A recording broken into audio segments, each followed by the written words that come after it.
안녕하십니까. 진로진학의 나침판의 신동우입니다. 금요일이죠. 네, 22일입니다. 어제 21일이라고 하는 게 생각이 나서 금방 나왔습니다. 언젠가 최근에 어떤 한 학생이 합격을 했는데, 돈을 내지 못해서 등록을 못했다. 내년도 재수할 때 이 정도 성적이 나왔는데 합격할 수 있느냐, 뭐 이렇게 나왔어요. 예, 물론 돈이 없어서 못 냈을 수도 있고, 아니면 까먹었다가 안 냈을 수도 있고, 뭐 여러 가지가 있겠습니다만, 처음엔 울컥했어요. 왜냐면, 돈을 못 냈나? 그런 것도 까먹나? 근데 요즘 애들 까먹는 애들이 있어요. 그런데 어찌됐건 이제 보건대학교에 합격했다고, 그래서 제가 어느 대인지 모르겠지만 작년에 합격했다면 올해도 같은 등급이라면 합격할 거다라고 얘기를 했죠. 그랬더니 그러면서 마지막으로 한마디를 더 해줬어요. 아직 그렇다 그래서 올해 다 입시 끝난 거 아니니까 어, 등록을 더 할 수 있는 기회가 있다. 그러니까 대학에서 추가 모집을 하는 게 있으니까 그때까지 봐라 그랬더니, 나중에 이제 댓글에 보니까 대학교 이름도 밝혔더라고요.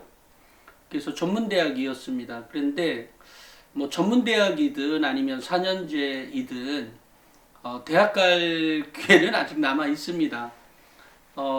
보통 4년제 대학의 경우라면 2월 26일 경이라고 알고 있는데, 26, 7, 8 요때라고 알고 있는데, 요때 이제 등록하지 않고 미달된 대학들이 나옵니다. 그래서 매년 한 10,000명 이상씩 나오거든요.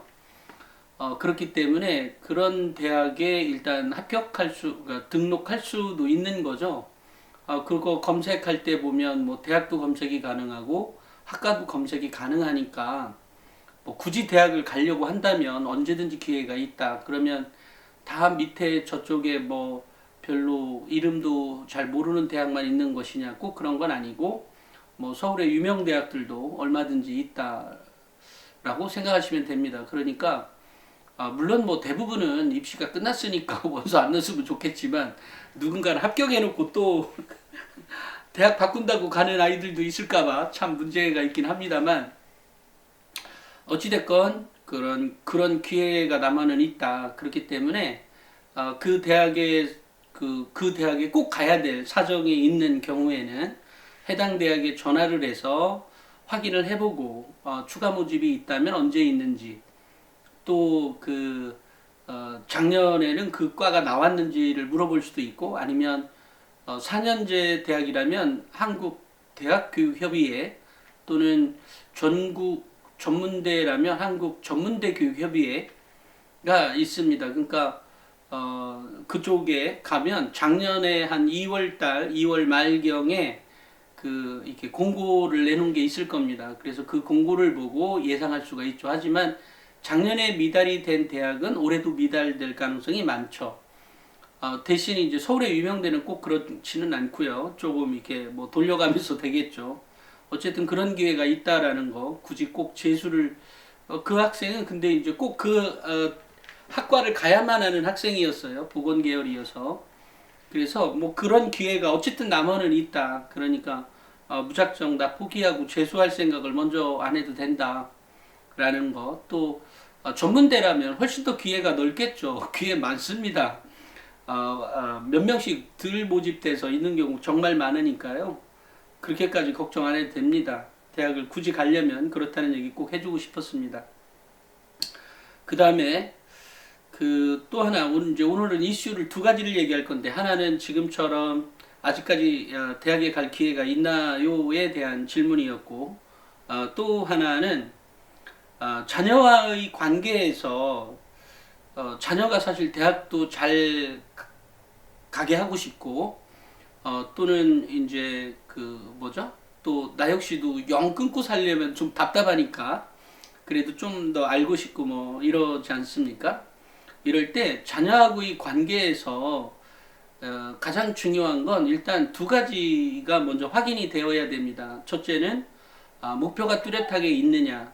근데 그 목표는 기본적으로 대학의 목표일 수도 있고요. 아니면 직업에 대한 목표일 수도 있고 뭐 여러 가지가 있을 수 있습니다. 하지만 직업의 목표가 됐든 뭐가 됐든 결과적으로 입시를 앞둔 학생이기 때문에 결국 대학의 목표가 있어야 된다는 거죠.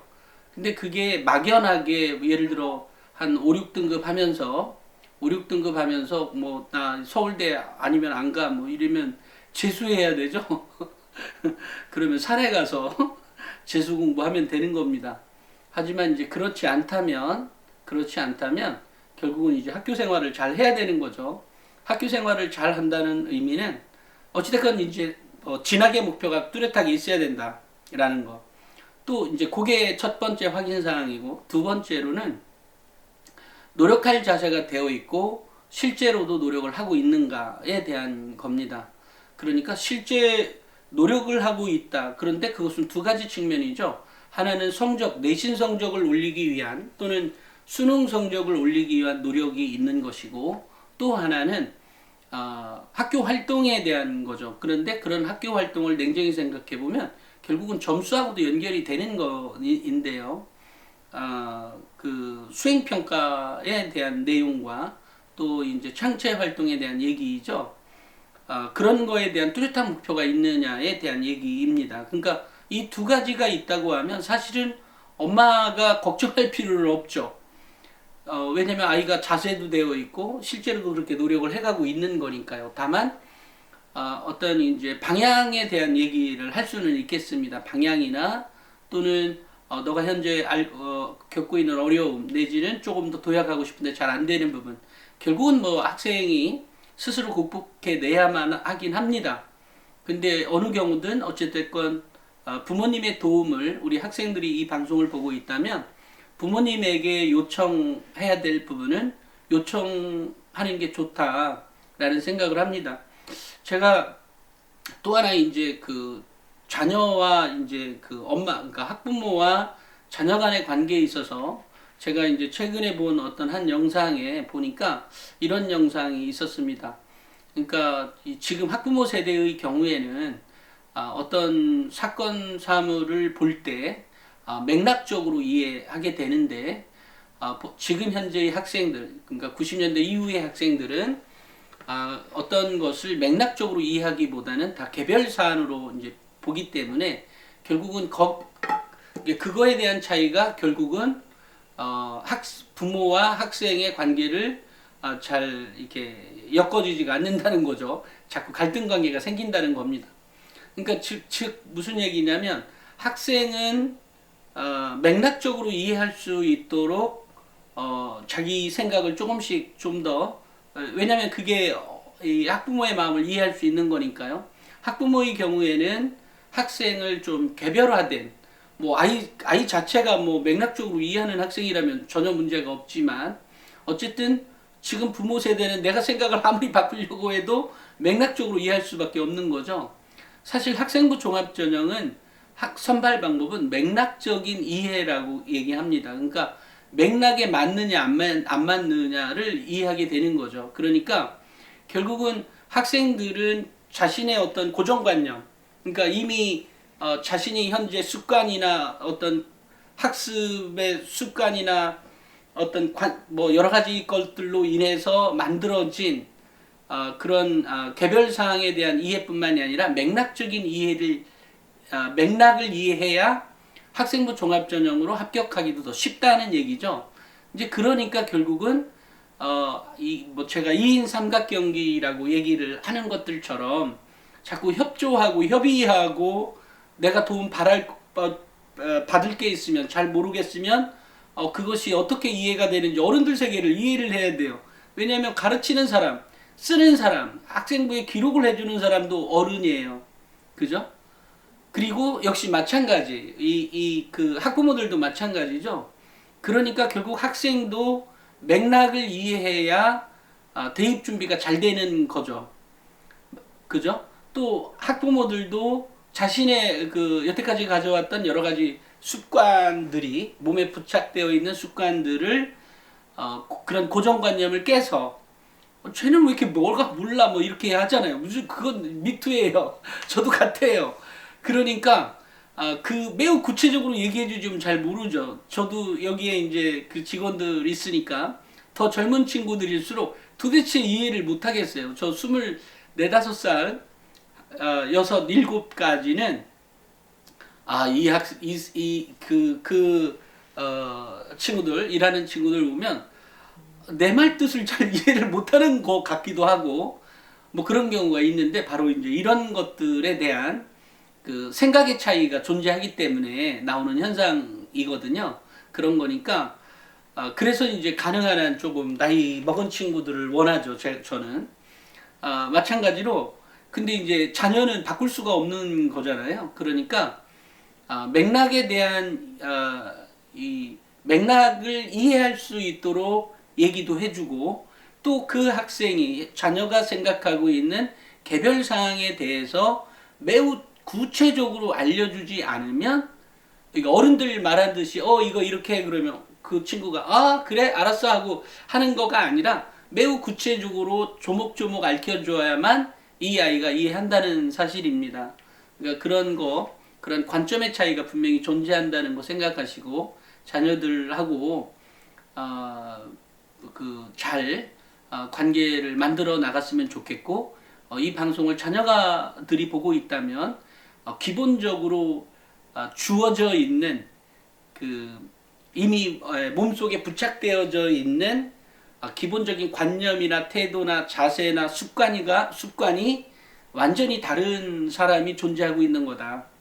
우리가 그래서 이렇게 코 큰 애들, 그 백인이나 흑인들이 나를 배반하거나 뭐 이러면 그냥 이해할 수가 있는데, 같은 동양인의 얼굴을 하고 있으면서 배반하면 더 열받죠. 그런 거 같은 거죠. 근데 우리가 저건 내 뱃속에서 나왔는데 저게 왜 그래가 아니라, 그것은 그냥 그 시대에 태어난 전체적인 관념 자체가 그런 거기 때문에 우리가 서로 이해해 주지 못하면 더 많은 발전을 이뤄낼 수 있음에도 불구하고 그런 기회를 박탈당하는 거하고 같거든요. 그렇기 때문에 이 방송을 보는 우리 학생들은 엄마 아빠들을 이해하기 위해서는 맥락을 이해할 수 있도록 계속해서 신경 쓰면서 대화를 시도해야 되는 거고, 우리 학부모님들은 자녀들과 대화를 할 때는 개별 사안에 대해서 매우 구체적으로 이해를 해주고, 그 관련성에 대해서까지 매우 구체적으로 얘기해주지 않으면 애가 엄마 아빠 말을 못 알아듣는다, 뭐 이런 얘기가 되겠습니다. 하지만 학생부 종합전형의 선발 방법은 맥락에서 파악할 수가 있다라고 하는 면입니다. 그렇기 때문에 학생이 자기 자신이 갖고 있는 기존의 관념이나 습관들을 빨리 맥락도 이해할 수 있는 그런 학생이 되어야만 한다는 거 꼭 이해하시고, 자신의 어떤 습관이나 태도를 조금씩 개선해 가려고 하는 노력, 왜냐면 한 번에 안 바꿔지거든요. 바뀌어진다면 뭐 완전 천재죠. 천재? 그런 걸 천재라고 부르는지 모르겠지만 어찌됐건 쉽지가 않습니다. 하지만 노력을 멈추지 마라. 그러다 보면 그렇게 도달한다 라는 사실을 꼭 이해해 주시기 바랍니다. 오늘은 여기까지 하겠습니다. 감사합니다.